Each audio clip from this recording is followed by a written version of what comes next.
y no podemos empezar sin resignificar el lugar en el que estamos, ¿no? Creo que para muchos de nosotros, me incluyo el que no había venido antes, es muy fuerte estar acá. En ese muy fuerte estar acá, me parece que de alguna manera se instala lo que significa este lugar para nuestra historia, para las luchas que han dado madres, abuelas, todo lo que se dijo un poco en la introducción del maravilloso acto de que todos fuimos parte en la apertura de este congreso, pero decir que aquí hubieron 5.000 compañeras y compañeros que pasaron por este lugar, que fueron desaparecidos, que fueron torturados, que estuvieron a cargo de la Macera, ¿no?, de la Marina, que fueron arrojados al Río de la Plata. Bueno, tiene una enorme fortaleza en términos de que eso no nos puede volver a pasar nunca más, y que todo aquel que pueda pensar en revisar o volver para atrás esa página de la historia, claramente tenemos que combatirlo. Obviamente con las armas de la democracia, con lo que hemos podido construir como organizaciones sindicales y sociales y políticas, pero que no podemos dejar que esa historia se repita y menos que esa historia pueda ser reivindicada, como ha pasado recientemente a través de la acción que llevó adelante la candidata a vicepresidenta, haciendo una actividad de reivindicación de quienes torturaron, asesinaron, desaparecieron compañeros y compañeras. Así que si de algo sirve entonces estar hoy acá es eso, para fortalecernos, para dar ese debate social que a eso no le dé lugar. En esta comisión vamos a hablar del derecho a la educación y la democratización de las instituciones, ¿no?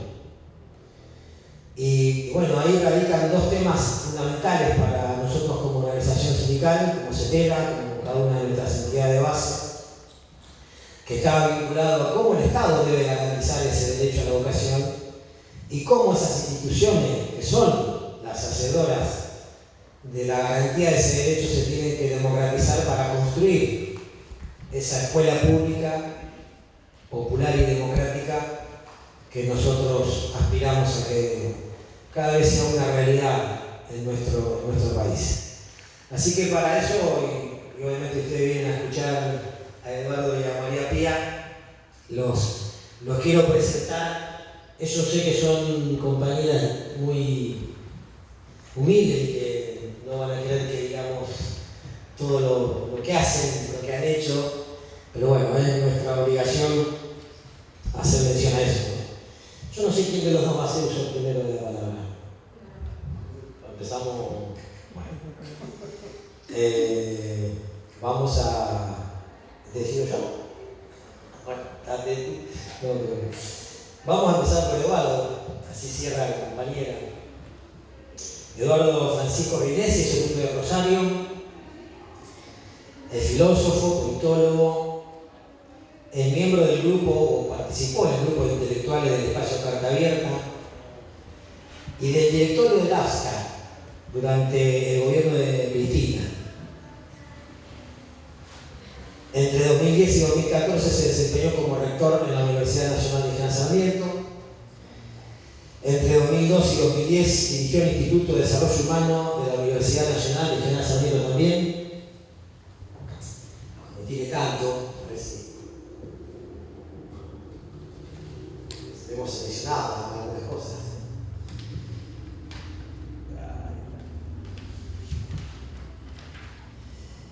Y ahora está a cargo de la cátedra de Sociología,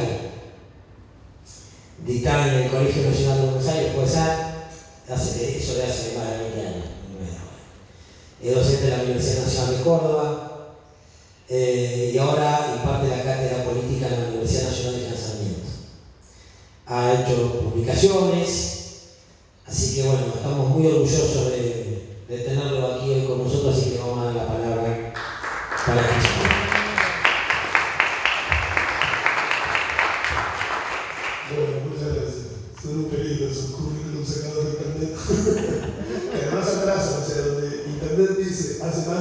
años, hay que ver, hace más de 30 años. Bueno, muchas gracias y muchas gracias por la invitación. El título de esta conversación, en efecto, como señalaba, pone en relación tres conceptos, tres asuntos fundamentales, me parece, para pensar: la idea de derecho, la idea de democracia y la idea de Estado, que son en efecto conceptos decisivos para pensar en este momento de las discusiones públicas argentinas, en este momento de las fuertes confrontaciones entre proyectos de país marcadamente contrapuestos en las cuales estamos involucrados. Quizás yo empezaría por la palabrita del medio, pero para hablar enseguida de los otros dos también. Para hablar de los derechos y para hablar del Estado empezaría por decir dos palabras sobre la palabra democracia, sobre la cual venimos hablando mucho a lo largo de este año por razones más o menos obvias.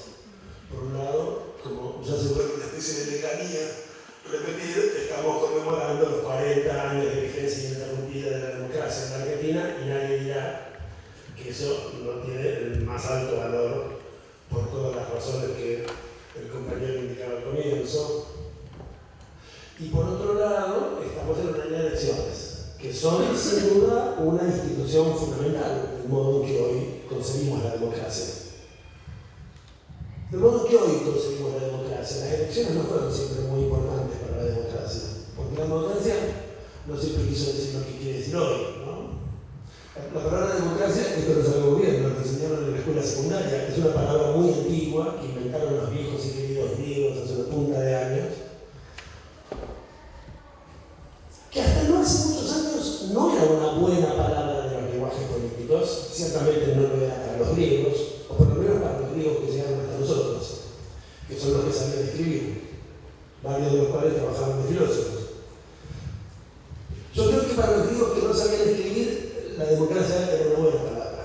Yo sospecho que los pescadores griegos, los artesanos griegos, los campesinos griegos pensaban bien de la democracia, que era un régimen político que les permitía acercarse a los centros urbanos alrededor de los cuales se desarrollaba su vida, conversar, levantar la mano, tomar la palabra, formar parte del proceso de toma de discusiones en asambleas confusas, tumultuosas. Eso es lo que no les gustaba a los filósofos, a los que no les gustan los tumultos y las confusiones, y son los que nos negaron la palabra democracia como una palabra peligrosa de los lenguajes políticos que siempre tenía que ser corregida a través de todas estrategias, todo tipo de estrategias minoritaristas, antimayoritaristas.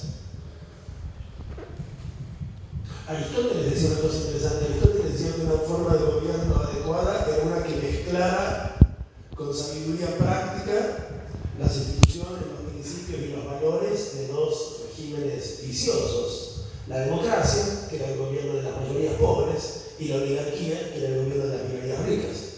Combinando adecuadamente esos dos excesos, ¿no?, se alcanzaría una república como Dios manda.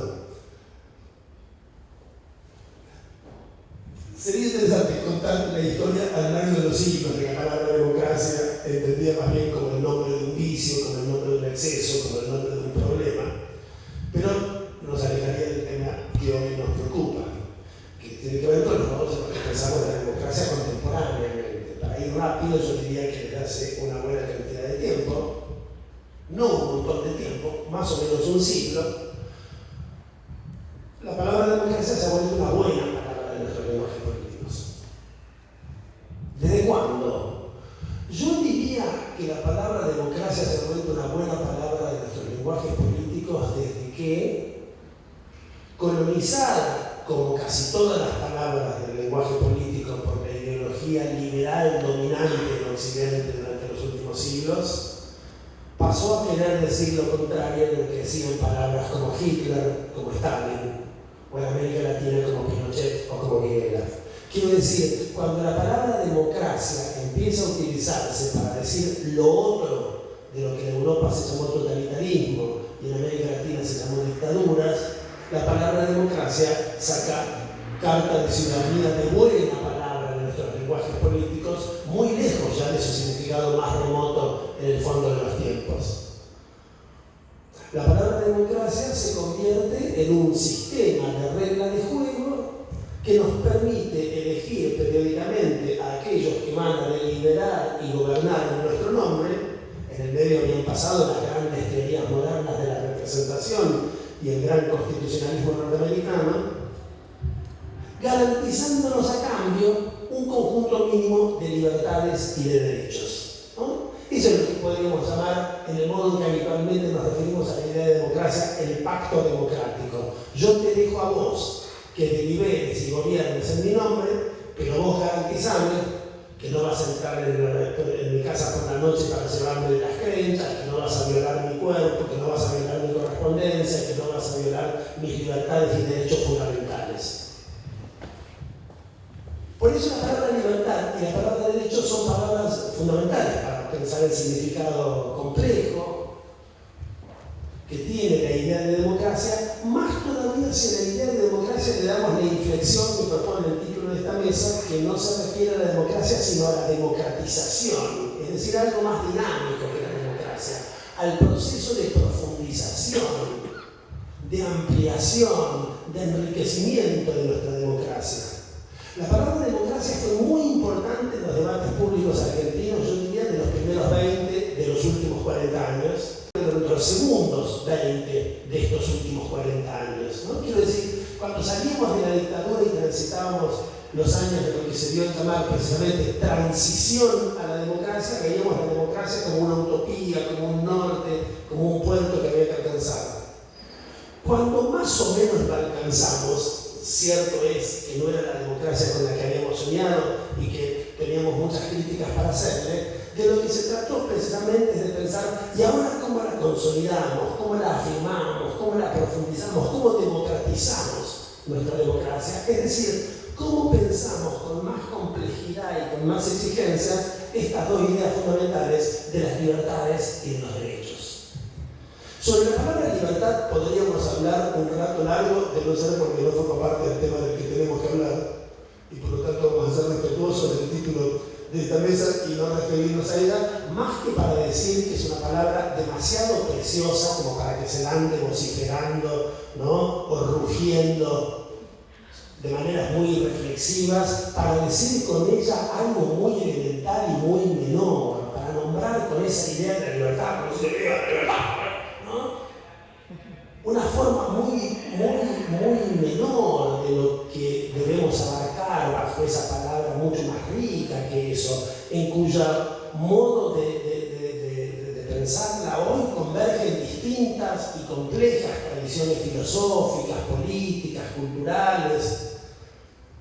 Para decirlo rápido, yo diría que lo que tenemos que pensar bajo el nombre de la libertad es la libertad de los individuos de el conjunto de fuerzas que a veces la amenazan, la asfixian, la socavan, los monopolios en general y los monopolios informativos en particular, las iglesias, la opinión pública, el mercado, todos esos son elementos que socavan nuestra libertad. Y frente a los cuales muchas veces el Estado, palabrita que forma parte del título de esta conversación, lejos de ser como pretende el libertarianismo berreta, ¿no? Que hoy se da a sí mismo el nombre de libertarismo, ¿no? En la Argentina, lejos de ser un obstáculo para la libertad, es muchas veces la condición de posibilidad para disfrutarla, ¿no? Me parece que debemos discutir la idea de que la libertad está siempre y por principio del otro lado del Estado, si ese Estado es un Estado democrático gobernado en favor de la libertad, ¿no? Exactamente la circunstancia de que estemos donde estamos esta tarde nos obliga a reflexionar con mucha sutileza sobre el problema de la libertad. Hoy no tenemos un Estado que en edificios como este comete las tropelías, ¿no?, que se cometieron en este edificio. Y el Estado no aparece a priori y en primer lugar como un enemigo de la libertad. Al contrario, aparece como la condición para que podamos disfrutar de esa libertad frente a sus verdaderos enemigos, que son la lógica efectivamente enemiga de la libertad, del mercado, de los poderes económicos, de los poderes corporativos, de los poderes ideológicos, de los poderes mediáticos. libertad es también la libertad de los ciudadanos y de las ciudadanas para hacer una cantidad de cosas. En primer lugar, y esto es fundamental, me parece, cuando se piensa el problema de la democratización de las instituciones en general y de las instituciones del Estado en particular, para participar de los procesos de discusión, de toma de decisiones. No hay libertad plena si los ciudadanos y las ciudadanas no tienen nada que ver con los procesos de discusión y de decisión sobre los asuntos que conciernen a su vida colectiva. Y tampoco hay libertad plena en una comunidad, en un país, que ella misma no es libre de un conjunto de factores exteriores que pueden volverla esclava de otras fuerzas, de un ejército invasor, de una potencia extranjera, de un organismo financiero internacional, ¿no? A esa última idea de la libertad, por oposición a las dos anteriores, a las que yo llamaría liberal y democrática, me gusta llamarla republicana, palabra que no tengo la menor intención de regalarle a la manga de conservadores que se han apropiado de ella en la discusión pública argentina para decir con ella algo que también es muy menor y muy berreta. República quiere decir cosa pública, y la libertad no es solamente una cosa privada, no es solamente una cosa que concierne a los individuos, no es solamente mi libertad para salir de mi casa, para estornudar frente a la cara del vecino, ¿no? Para sacarme el barbijo o para cometer la torpedía que quiera cometer. La libertad también es la libertad colectiva de un pueblo que de nuevo requiere al Estado para realizarse frente a los poderes económicos, financieros, corporativos, militares, satelitales del planeta. Por eso necesitamos más y no menos Estado para ver garantizadas nuestras libertades negativas, nuestras libertades positivas, nuestras libertades republicanas o, para decirlo con otro nombre que solemos usar más en nuestros discursos políticos corrientes, nuestra soberanía, porque de eso hablamos cuando hablamos de libertad colectiva de un pueblo.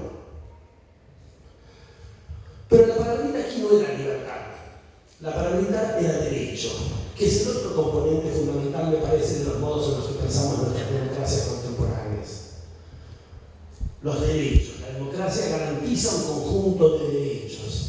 Y quizás podamos llamar procesos de democratización a los procesos de ampliación, universalización, profundización de esos derechos. Es decir, de realización de esos derechos, puesto que los derechos por definición o son universales o no son, ¿no? No hay derechos de un grupo. Los derechos son por definición universales. No vale decir, todos los niños tienen derecho a un nombre, siempre y cuando su apellido empiece con A, con B o con J. No, eso no es un derecho, eso es un privilegio o una prerrogativa de un grupo. Para que haya derechos, debe superarse la lógica de los privilegios y de las prerrogativas. Y por eso es muy importante y al mismo tiempo muy difícil la idea de derecho. Es una palabra difícil, yo diría, de nuestro pensamiento político, la idea de derecho. Y nos trae muchas discusiones y muchos problemas. Y problemas específicamente con la derecha, que no la entiende, que no sabe de qué se trata la palabra derecho, que no tiene la menor idea de a qué se refiere la palabra derecho, que no entiende la frase yo tengo derecho a, o tal cosa, por ejemplo la educación, es un derecho. No lo entiende y hay algo que es razonable en ese no entendimiento de la derecha de esa frase. Porque la verdad es que no es una frase evidente, la frase yo tengo derecho a una determinada cosa. Que es una frase que en general no usamos para decir que tenemos derecho a cosas a las que de hecho tenemos derecho, ¿no? Quiero decir, nadie que de hecho tiene derecho a comer 2 veces por día anda dando puñetazos en la mesa diciendo yo tengo derecho a comer 2 veces por día, por la simple razón de que de hecho tiene derecho a comer 2 veces por día. Nadie que de hecho tiene derecho a ir a la escuela o a la universidad anda levantando el dedo índice diciendo yo tengo derecho a ir a la escuela porque de hecho tiene derecho. ¿Quién es el que suele decir yo tengo derecho a? Aquel que no teniendo de hecho ese derecho, reclama tenerlo, dice tenerlo, porque considera escandaloso y aspira a que su interlocutor también considere escandalosa la circunstancia fáctica de que de hecho ese derecho no lo asiste. El que dice yo tengo derecho a, dice en realidad tres cosas. Una, yo no tengo derecho a. Dos, pero está mal que yo no tenga derecho a. No puede ser que yo no tenga derecho a. Es un escándalo que yo no tenga derecho a. ¿Por qué aquel que es igual a mí tiene derecho a comer 2 veces por día y yo no?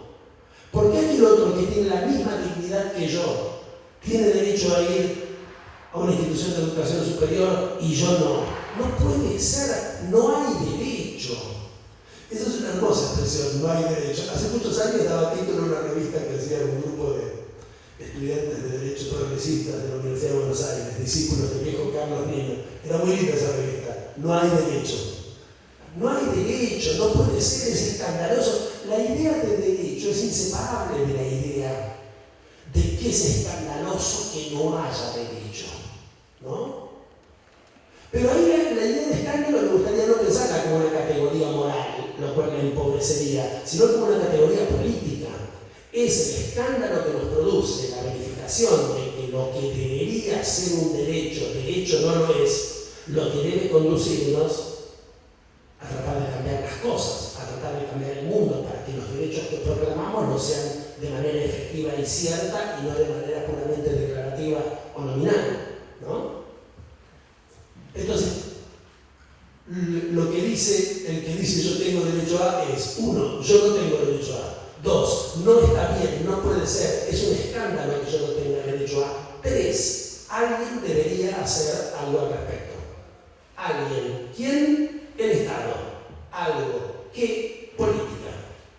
Política o políticas. Intervenir, establecer normas, asignar presupuesto, tratar de cambiar el mundo a partir de políticas públicas o de políticas institucionales que hagan que los derechos que proclamamos y que muchas veces establecen las propias leyes de la nación lo sean de manera efectiva y cierta y no se queden allí en el texto de las leyes de la nación. Es muy importante que un derecho esté sancionado en una ley de la nación. Y a veces es producto de muchas luchas que un derecho llegue a ser establecido en una ley de la nación. Y cuando el derecho termina siendo sancionado en una ley de la nación, festejamos, nos reunimos en las calles, brindamos. Porque en efecto recorrimos un largo camino hasta entonces. Ahora, que un derecho esté en el texto de una ley no garantiza que sea un derecho de hecho, si esa ley no es acompañada después por políticas públicas activas, por asignación de presupuesto, para realizar en efecto ese derecho en el mundo. Por eso digo, los derechos son un tema, son un asunto complicado que a mí me interesa mucho pensar en su naturaleza, diríamos, ¿no? Los siguientes minutos de esta exposición llevan el siguiente subtítulo: La vida de un derecho. Los derechos tienen una vida. Los derechos son cosas dinámicas. Hay un momento en que una cierta posibilidad vital, en cualquier orden, se nos empieza a representar, se nos empieza a volver posible pensarla, imaginarla como algo que no debería ser un privilegio de unos pocos y una posibilidad de todos. Ese es el primer momento en la vida de un derecho, la adolescencia de un derecho, la infancia de un derecho, su pensabilidad, suponiendo que esta palabra existiera, ¿no? Cuando una cosa se nos hace pensable como un derecho. Hay derechos que hoy están sancionados por leyes de la nación y que verdaderamente se han hecho carne en nuestra carne y nos parece escandaloso que no lo sean, que hace no tanto tiempo ni siquiera podemos pensarlos como teniendo que ser derechos, porque habíamos naturalizado que eran privilegios de algunas élites. Por ejemplo, y para no irnos mucho del campo que aquí nos interesa, el derecho a la educación superior, hoy establecido por una ley de la nación, y que hace 1 no les cuento 2 y no les cuento 10 generaciones, a nadie se le pasaba por la cabeza imaginar que podía ser pensado como un derecho. Estaba claro, la educación superior era la educación que formaba las élites de los países. ¿Y qué ocurrencia habría sido esa de imaginar que tenía que ser un derecho de todo el mundo? En países que en todo el mundo no habían establecido todavía, hasta no hace mucho tiempo, la obligatoriedad de la escuela secundaria. Con lo cual la universidad, o la educación superior, en las instituciones que fueran, solo podía ser pensada como el lujo que podían darse, que les habían podido dar el lujo previo de tener un nivel educativo que nadie los obligaba a terminar. Es solo cuando la educación secundaria se vuelve obligatoria y es solo en el marco de procesos de democratización social, cultural, política y educativa de los países que se nos empieza a volver pensable, verosímil, la idea de que eso que siempre había sido un privilegio debería ser una posibilidad de todos y de todas. Digo, che, ¿por qué este muchacho no puede ir a la universidad? Y entonces alguien lo declara. Segundo momento en la historia de un derecho, su declaración. Alguien dice en voz alta, tal cosa es un derecho. Los derechos se declaran. No hay muchas cosas en la vida que se declaran. Se declaran los derechos, se declara la guerra, se declara el amor y se declaran los bienes. No sé de muchas cosas más que se declaran. Pero los bienes se los declara porque es una obligación legal. El amor se lo declara porque se lo siente y uno no se banca no decirlo. La guerra se la declara para que ocurra. Los derechos se los declara ¿y qué? ¿Qué pasa al día siguiente de una declaración de un derecho? El derecho a la educación superior, para no cambiar de ejemplo, fue declarado formalmente por la Conferencia Regional de Educación Superior del año 2008 en la localidad de Cartagena de Indias, ¿no? La Conferencia Regional Latinoamericana. Y al día siguiente no es que los muchachos y las chicas de América Latina tuvieron de hecho un derecho mayor que el día anterior en la universidad. Pero un montón de nosotros pudimos agarrarnos durante los años subsiguientes de esa declaración, que no era una declaración que hubiera hecho un vecino loco nuestro que un día se hubiera parado sobre un banquito y hubiera dicho: yo digo que la educación superior es un derecho, con lo cual todos habríamos verificado que se trata de un vecino loco. No, era el IESAC de la UNESCO. Y entonces, cada vez que hablábamos de la cuestión universitaria, decíamos: el IESAC de la UNESCO declaró tal cosa. No puede ser que la legislación positiva argentina no adopte esa declaración y la convierta en un texto de una ley. Y la verdad es que solo 7 años más tarde, la ley argentina adoptó en su propio plexo positivo esa declaración que había hecho el IESAC de la UNESCO en 2008, y a partir de 2015 la ley argentina dice que la educación en todos sus niveles, incluido el superior, es un derecho universal. Pero la verdad de la milanesa es que después de que lo estableció la ley, al día siguiente tampoco los muchachos y las chicas argentinos tuvieron más derecho efectivo al ejercicio de ese derecho, de no haber sido porque hubo un gobierno que desplegó políticas activas para que así fuera. A ese gobierno, conocemos bien la historia, que es muy cercana, le siguió otro gobierno que desarticuló la enorme mayoría de esas políticas, porque lo que decía el texto de una ley, que es que la educación superior es un derecho, no les decía nada. Cuando gobierna la derecha, si hay una ley que dice tal cosa es un derecho, la derecha no hace nada al respecto porque no entiende esa frase. No entiende esa frase porque ¿qué quiere decir? Si no es así. Tuvimos una gobernadora de la provincia de Buenos Aires en un célebre meeting que fue después muchas veces citado, dijo: ¿por qué han poblado esta hermosa provincia de universidades públicas si todos los que estamos acá sabemos que los pobres no llegan a la universidad? Lo gravísimo de esa frase, que estamos escuchando en múltiples modulaciones en estos días y semanas de campaña, lo gravísimo de esa frase es que la dijo no era una socióloga empirista contándonos los avances de su tesis de maestría sobre la relación entre pobreza y estudios superiores. Era una gobernadora, es decir, una señora a la que los bonaerenses habían votado, imagino yo, no para que les contara cómo funciona de hecho el mundo, sino para que hiciera política, es decir, para que implementara medidas que cambiaran el modo en que funciona el mundo, para que el mundo funcionara un poquito más parecido a lo que dicen las leyes del país al que pertenece la provincia que la mencionada gobernadora gobernaba.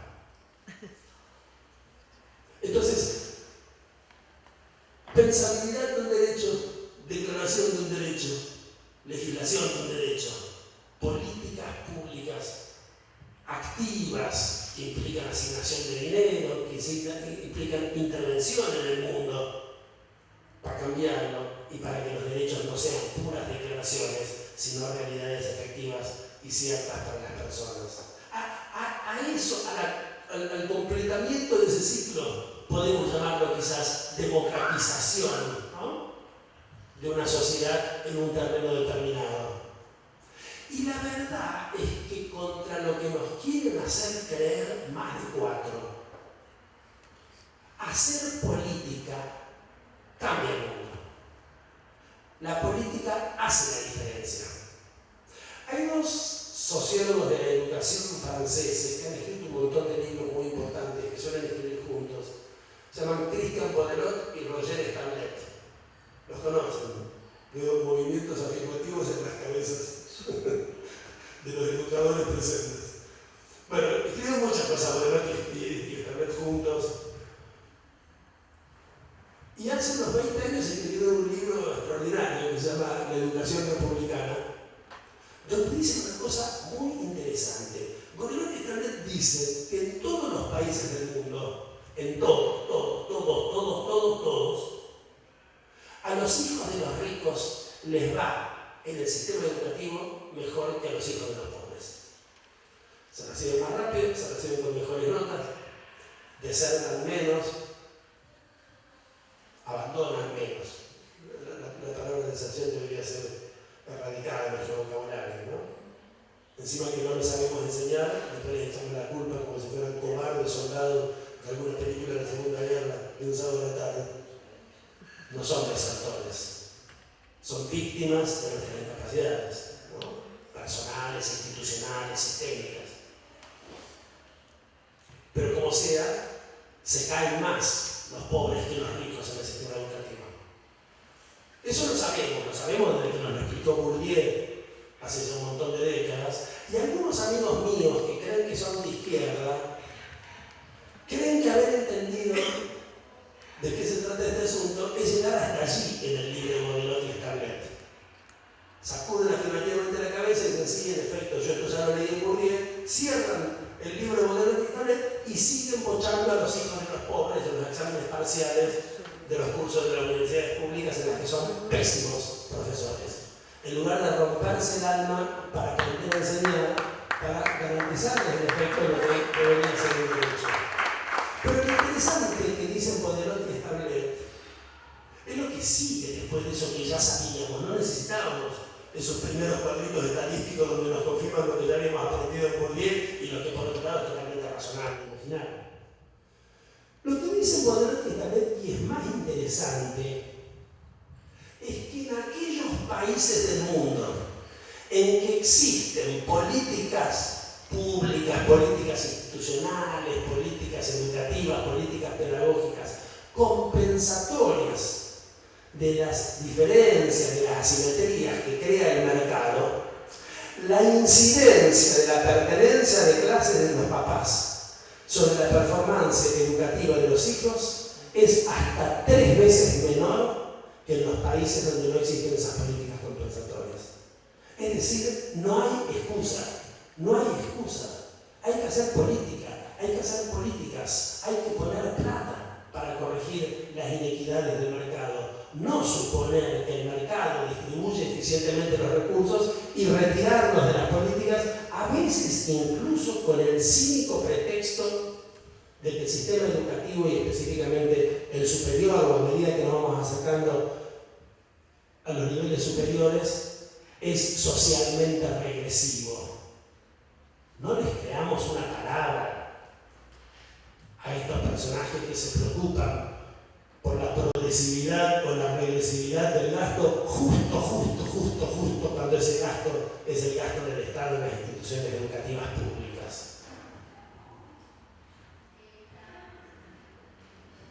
Porque también allí los datos son interesantes.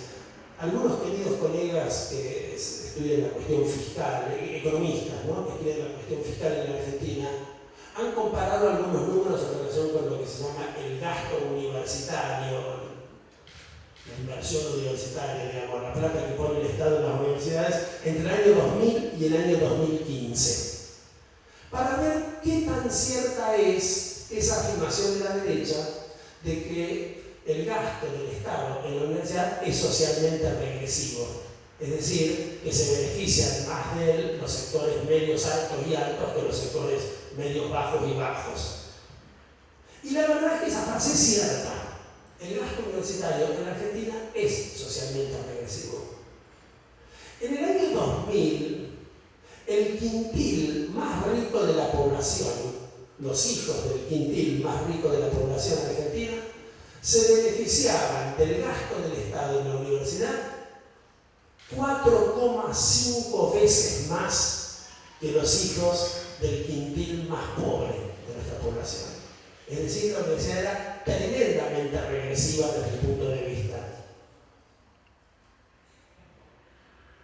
de la asignación de los recursos. 15 años después, en el 2015, después de mucha política universitaria, sistemas de becas, creación de universidades nuevas, mejoramiento de los salarios docentes y no docentes, plan Conectar Igualdad, plan Progresar, planes de todos los colores y pelajes, el quintil más rico de la población seguía beneficiándose más que el quintil más pobre de la población con el gasto universitario. Pero la proporción ya no era de 4,5 a 1. Era de 1.4 a 1. Es extraordinario, es impresionante que 15 años haya aparecido. Veníamos muy bien. Entonces la derecha empezó a gobernar, siguió escribiendo los editoriales horribles, esos que escribe una vez por mes en el diario de la Nación, diciendo que están muy preocupados por la justicia social, y cortaron con todas las políticas que venían de hecho mejorando mucho la progresividad del gasto universitario o limitando mucho su regresividad, digamos así. Y sería bueno ver los números que tenemos hoy, que creo que no tenemos, para compararlos con los de entonces, ¿no? Y advertir la importancia de hacer políticas para en efecto garantizar derechos.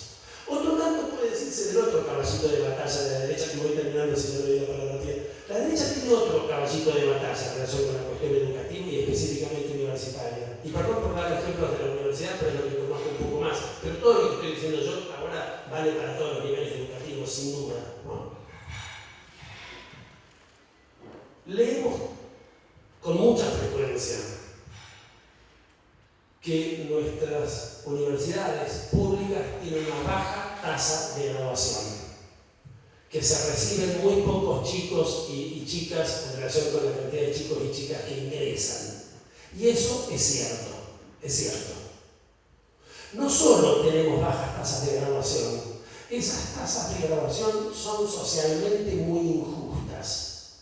Si uno pudiera dividir la población universitaria en 3 tercios, y ver las tasas de graduación en cada uno de esos 3 tercios, el tercio de los hijos de los más ricos tiene una tasa de graduación en nuestras universidades públicas comparables a la media del sistema universitario del planeta. El tercio del medio tiene unas tasas de graduación malas. El tercio de abajo tiene unas tasas de graduación pésimas. Son los chicos que más se nos caen, son los chicos más frágiles. Y esto seguro que en la escuela media pasa exactamente igual. De nuevo tenemos datos del año 2000 y del año 2015. Hubo entre medio muchas políticas públicas, muchas políticas universitarias, muchas becas de todos los colores y pelajes, mucha creación de universidades en espacios geográficos con cantidad de jóvenes no pertenecientes a los grupos que tradicionalmente iban a las universidades en los centros urbanos más ricos. Lo interesante, si uno compara los números de 2003 y 2015, es que en los 3 tercios en que hemos dividido la población universitaria, las tasas de graduación mejoraron mucho en Argentina, significativamente. En 2015 se recibía un porcentaje de los pibes y pibas que entraban a la universidad, que habían entrado 5 años antes, 7 años antes, mucho mayor que en 2000.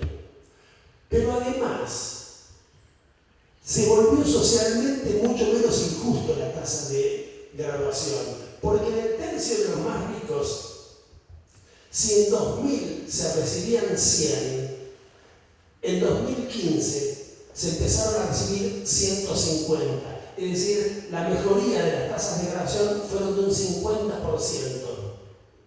En el tercio del medio, las mejorías en las tasas de graduación fueron de un 100%. Es decir, que allí donde antes se recibían 100, ahora se recibían 200. Y en el tercio de los más pobres, sobre los que más impactó el Progresar, las becas Manuel Belgrano, el Conectar Igualdad, en la mejora de las tasas de graduación en las universidades públicas argentinas fue del 200%. Digo esto para decir, hacer política hace la diferencia. Permite, en efecto, no que los derechos se realicen cabalmente, plenamente, que finalmente conquistemos la igualdad con la que soñamos, pero que nos acerquemos bastante a eso y que el mundo se vuelva bastante menos injusto. Para eso necesitamos instituciones estatales, instituciones públicas, instituciones educativas, instituciones de educación media, de educación superior, sin duda mucho más democráticas, ¿no? Más democráticas, más participativas, capaces de orientar sus acciones en relación con sus estudiantes, en relación con aquellos que son sujetos de ese derecho que tenemos que garantizar, mucho más eficaces y mucho más atentas. Me parece que por ese lado deberíamos pensar hoy, en medio de las discusiones que tenemos, entre otras cosas, sobre las que a nosotros nos importa, que es la educación, ¿no? Con la derecha que tiene la ocurrencia de querer gobernar nuevamente este país, cosa que por suerte le vamos a impedir. Muchas gracias.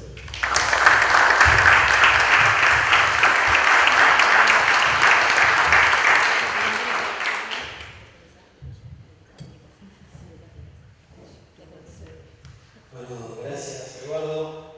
Ahora vamos a dar la palabra a la compañera María Pía López. María Pía es socióloga y escritora, es profesora de la Universidad Nacional de General Sarmiento y de la Universidad Nacional de Buenos Aires. Y bueno, vamos a mencionar 2 de sus últimos libros. ¿Quién le pone nombre al gato? En 2023. Y Travesía, jugar con Maldón. Vamos a ver si hace mención a esos libros recientes.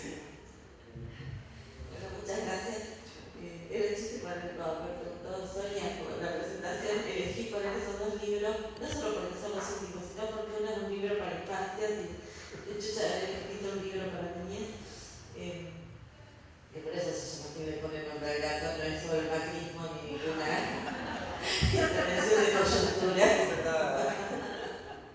sino que es apenas sobre un gato y sus aventuras. Bueno, extraordinario escuchar a Eduardo en esta tarde y por todo lo que está pensando y esa vida del derecho, ¿no?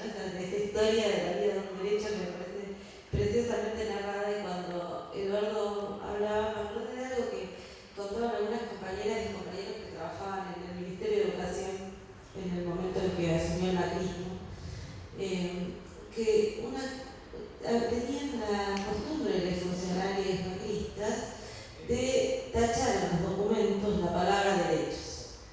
No era solo algo algo que les resultaba incomprensible, sino que además consideraban que era una palabra que no debía ocupar lugar en un documento público.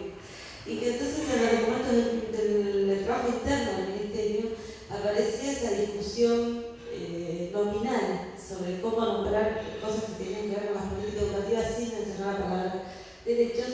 Y siempre me interesó, habría que preguntar a quienes pasaron y están todavía allí como empleadas y empleados estatales del Ministerio, si quedaron los documentos tachados, porque sería interesante pensar esas tachaduras también como gestos muy materiales de reflexión, de hacer político en las instituciones públicas, que es lo que, para pensar la vida de esos derechos. Y ahora me parece que en esta coyuntura electoral estamos ante un dilema que refuerza o amenaza aún un poco más que lo que había amenazado el neoliberalismo en su turno anterior.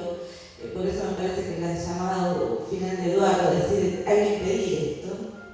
Hay que impedirlo porque por primera vez, por muchas razones, pero también por primera vez se está llamando a que las reglas de juego democráticas, las reglas de las instituciones, del sistema electoral, puedan dar como resultado de esa elección el triunfo de alguien, de una fuerza que va a negar esa institucionalidad democrática.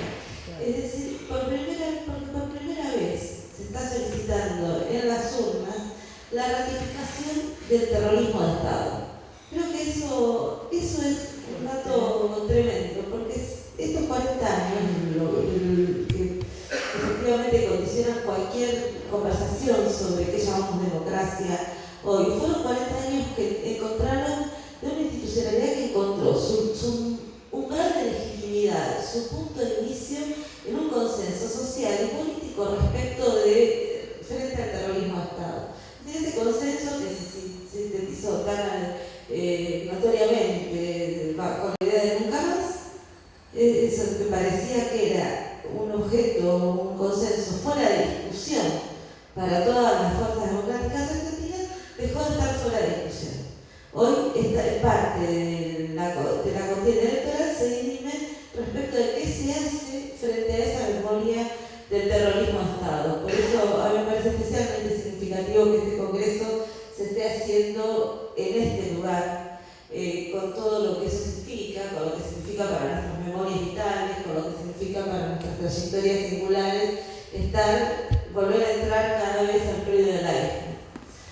El otro día me contaron una historia espantosa, ocurrida acá, no solo las historias espantosas que todos conocemos, que ocurrieron entre el 76 y el 83, sino algo ocurrido hace un mes más o menos, o un poco después de las PASO, que profesores de una escuela de la Ferrer, muy preocupados por lo que estaban pensando políticamente sus alumnos, sus estudiantes, organizaron una visita al sitio histórico ESMA, es decir, el edificio que está acá, que es la parte que más está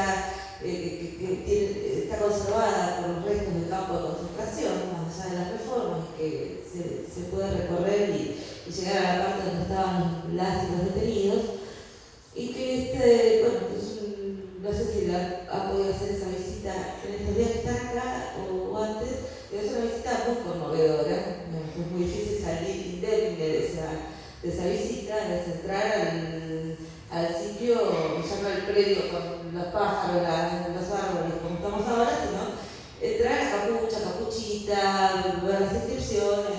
Es un lugar muy tremendo y evidentemente los profesores pensaron que sus estudiantes iban a atravesar esta conmoción que todos pasamos cuando entramos al sitio histórico.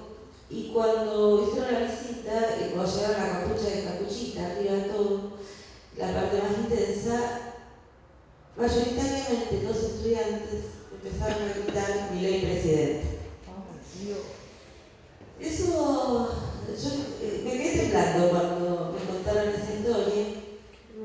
Me quedé temblando por la sensación de todo lo que se jugaba ahí. Porque muchas veces decimos, bueno, el voto de esa ultraderecha es un voto que tiene otros malestares, que arrastra otras circunstancias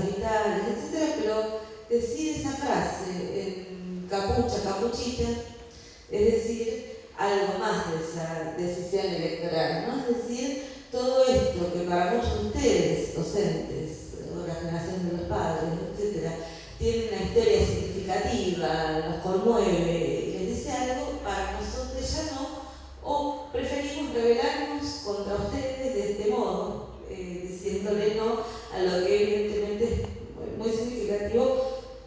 O se puede interpretar de muchos modos. Seguramente muchos de ustedes tienen más herramientas que yo para poder interpretar qué pasa con un grupo de estudiantes de una escuela media cuando van a una visita, y una visita organizada muy sensiblemente por docentes, como qué puede pasar allí, ¿no?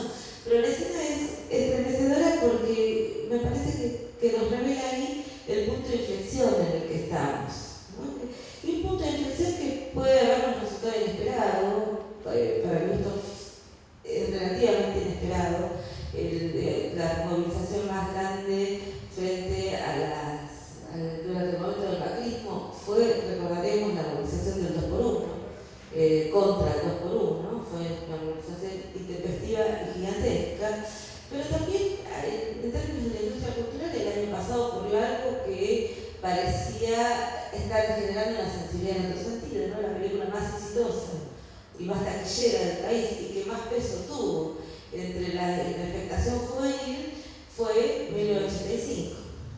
Entonces, 1985 está situando, conmoviendo transversalmente a la sociedad argentina, poniendo una escena que era la de la afirmación judicial de nunca más y la construcción a partir de allí de una legitimidad para la democracia. Podríamos discutir muchísimas cosas, se discutió mucho la película, se discutió ese recorte judicial y el fuera de campo que quedaban los organismos de las militancias de derechos humanos, cuestión que me parece que hay que seguir conversando, pero esa narrativa situada sobre la idea de un héroe común, de un hombre común que en cierto momento el destino lo pone ante la obligación de ser un héroe y lo hace,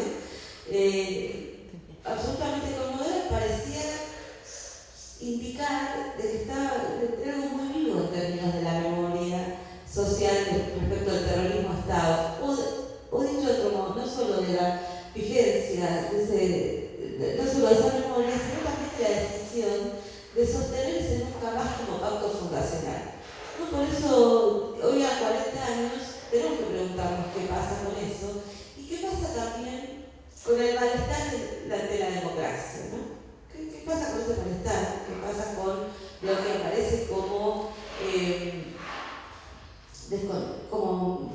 cierta distancia, como cierta inquietud? Y que tiene que ver también con cierto funcionamiento de las instituciones que todo el tiempo producen zonas de fuerte impotencia, ¿no? Es decir, zonas de fuerte impotencia frente al funcionamiento efectivo de poderes. Eduardo mencionó muy claramente, me parece, dijo que hay libertad pero hay monopolios.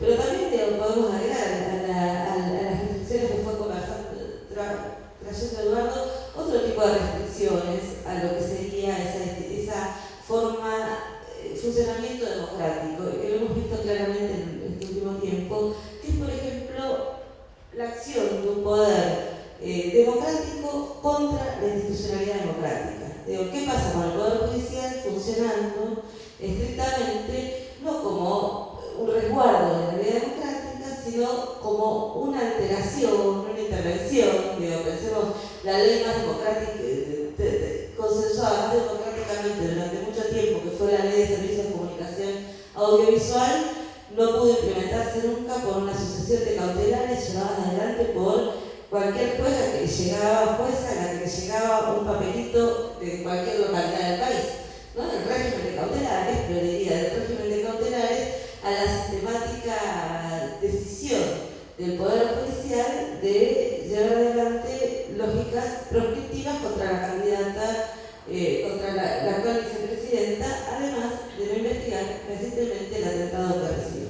Entonces, cuando hoy hablamos de democracia, estamos hablando de un conjunto de reglas institucionales, pero en cuyo funcionamiento sabemos que hay un funcionamiento limitado, restringido, complejo de aceptación.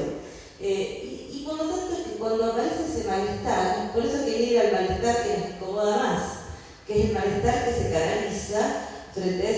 democracia por aquellos que son fuertemente antidemocráticos, pero para preguntarnos por nuestro malestar, o para preguntarnos por nuestra relación con ese modo acotado de la democracia, para preguntarnos por nuestra posibilidad,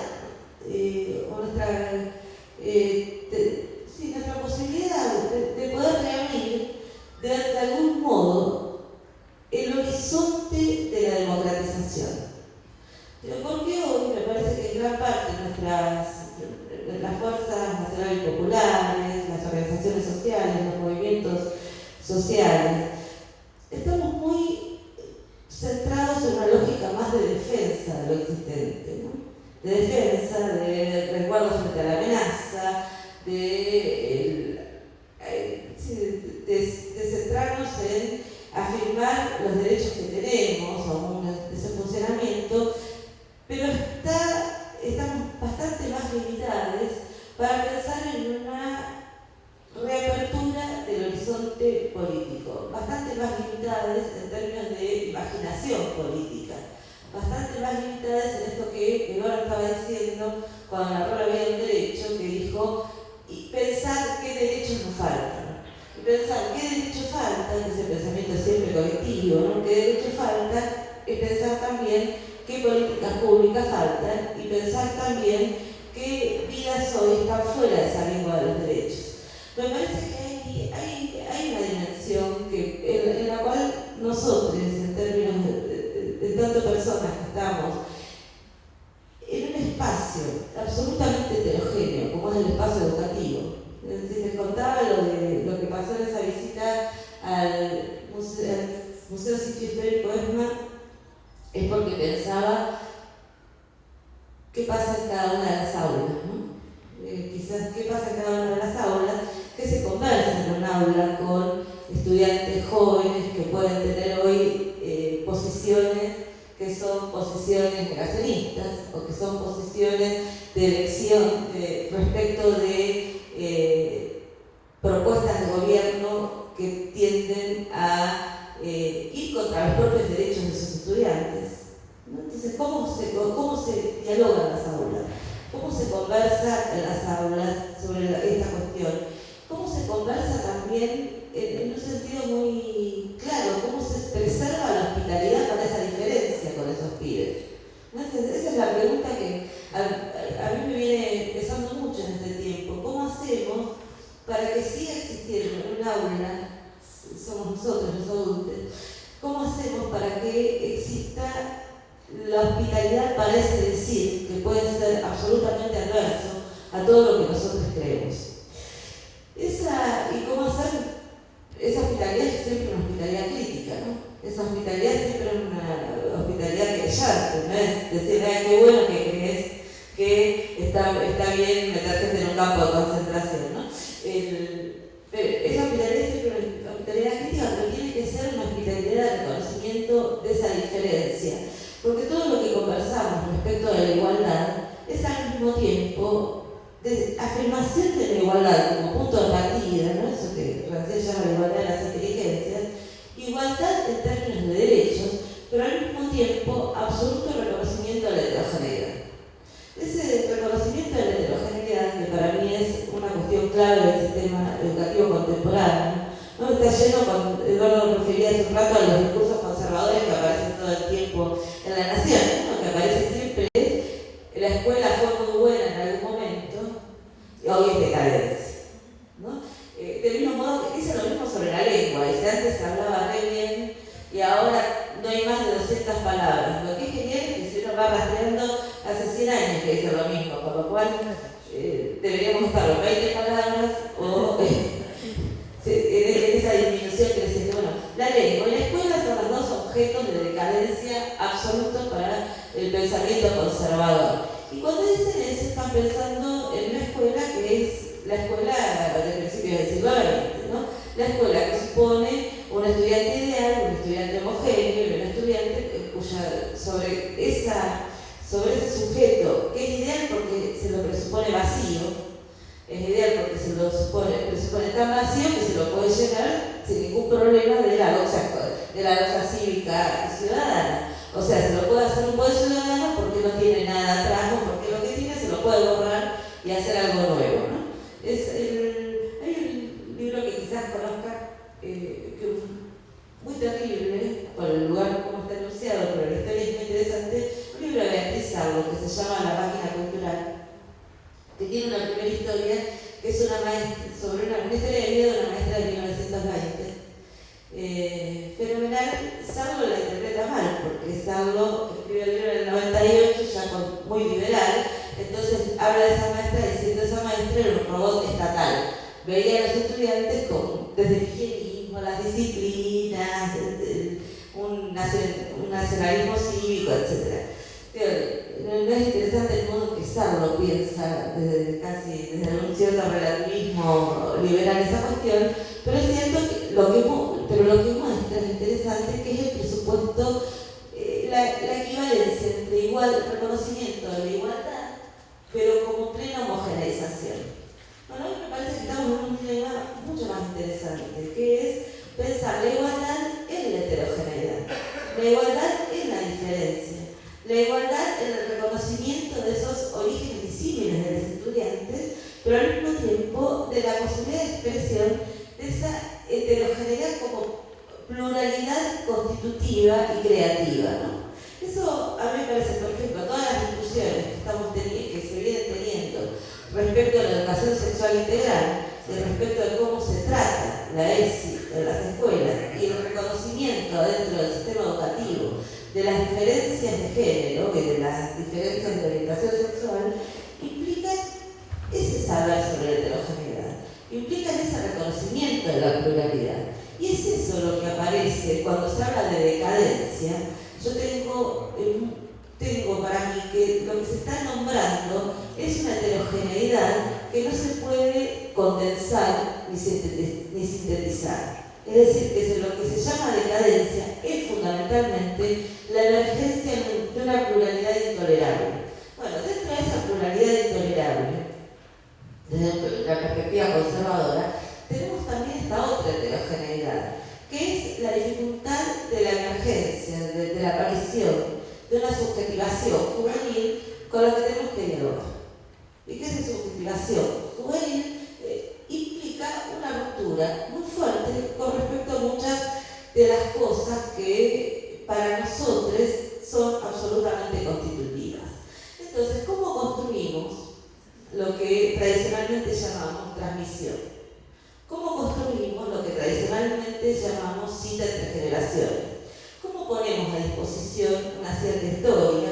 ¿Cómo ponemos a disposición una cierta lengua? ¿Cómo ponemos a disposición una cierta biblioteca en esas condiciones?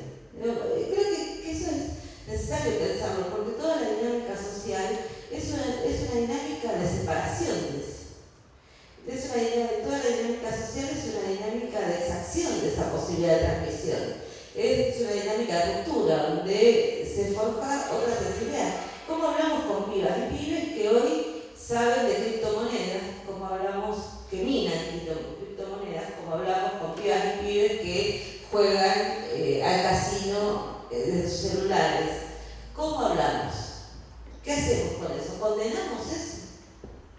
¿Cómo construimos una posibilidad conversacional y transmisión con eso? Bueno, para mí porque no podemos hablar de democratización sin pensar en los sujetos reales que intervienen, actúan y están presentes en cada una de las instituciones. Solo podemos democratizar desde el reconocimiento más profundo, más contundente de esa diferencia que aloja cada institución. Es decir, y creo que Eduardo lo discutió mucho pensando en esto cuando decía: somos los docentes los que no sabemos enseñar para que los estudiantes no abandonen. Bueno, porque el punto de partida es, no estamos siempre esperando que haya un estudiante ideal que sea el que aprende fácilmente al respecto de lo que nosotros estamos diciendo y que crea lo que nosotros queremos que crea en ese proceso educativo, y si no, no sabemos qué hacer. Bueno, yo diría, este es el momento más tremendo en que no sabemos qué hacer.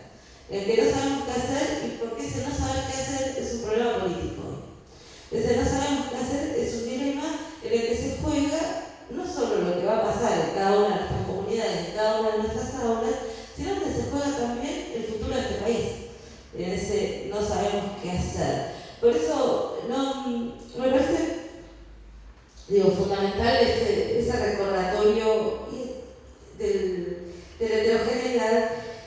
La idea de que la democratización siempre supone un sujeto real y también el reconocimiento del malestar como condición de las instituciones contemporáneas. Creo que habitamos instituciones de malestar. Creo que habitamos instituciones en las que ese malestar sobre los límites que tiene el propio funcionamiento democrático, y también que habitamos un malestar que tiene que ver con las dificultades de hacer, es decir, con el fracaso cotidiano de muchas de nuestras acciones. Y cuando digo fracaso cotidiano, es el fracaso cotidiano si estamos haciendo políticas públicas o si estamos en situaciones de enseñanza. Fracasamos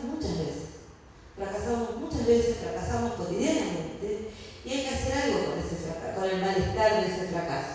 Es decir, hay que hacer algo, me parece, con el reconocimiento de la fragilidad de las situaciones que habitamos. Porque cuando reconocemos esa fragilidad, me parece, es donde las salidas son autoritarias. Cuando reconocemos ese malestar como malestar común y solo lo pensamos como malestar propio, es que las salidas son autoritarias y no democráticas. Porque aparece la idea que podemos decir esto es así o esto no es así, ¿no? Ese trabajo sobre el malestar, a mí me parece que es un trabajo absolutamente central que nos debemos y que es quizás el punto en el que podemos reconocer la posibilidad de tener desacuerdos democráticos con muchas personas, nuestros estudiantes, con los que hoy tenemos posiciones adversas y que parecen ser irreconciliables, ¿no? Me parece que en ese sentido la pregunta hoy por la democracia es una pregunta sobre algo que está en riesgo y que debemos tener mucha lucidez, mucha amorosidad y mucho cuidado para poder preservar no solo las instituciones democráticas como conjunto de reglas, sino el horizonte mismo de la democratización como el esfuerzo colectivo en el que estamos todos empeñados. Así que eso y abrimos. Gracias.